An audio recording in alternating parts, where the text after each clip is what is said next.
Mula sa pagiging no other woman sa pelikula, alam nyo ba kung sino-sino ang mga lalaking nagpatibok sa puso ng ating pambansang diyosa na si Anne Curtis? Mula sa mga naging MU fling, ex-boyfriends, hanggang sa lalaking naglagay ng singsing sa kanyang daliri. Ihanda ang popcorn dahil hihimayin natin yan sa loob ng 2 minuto. Unang pumasok sa eksena ang kanyang teen love at itinuturing na first love at naging ka-MU.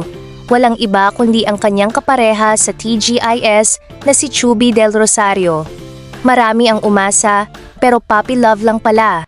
Pagkatapos niyan, pumasok ang kanyang unang seryosong showbiz boyfriend, si Oyo Boy Soto. Tumagal din sila ng 2 taon bago nagkasundong maghiwalay. At sino ang makakalimot sa kanilang kontrobersyal at pinag-usapang relasyon? Ang naging boyfriend niyang si Sam Milby. On and off ang kanilang relasyon na tumagal ng halos 4 na taon. Naging mitsama ng luha, naging magkaibigan pa rin sila paglipas ng panahon. Pero teka, hindi dyan nagtatapos yan. Nalink din ang diyosa sa ilang naglalakihang pangalan. Nandyan ang matinding chismis sa kanila ng kanyang matalik na kaibigan na si Luis Manzano at ang hinalang nagkaroon sila ng maikling fling o pagka-MU ng aktor na si Richard Gutierrez noong kanilang kabataan.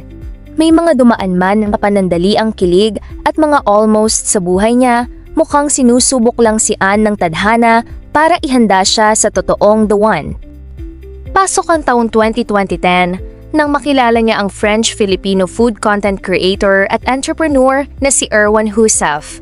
Dito na nagbago ang ihip ng hangin, walang showbiz drama, puro travel, pagkain at totoong pagmamahal.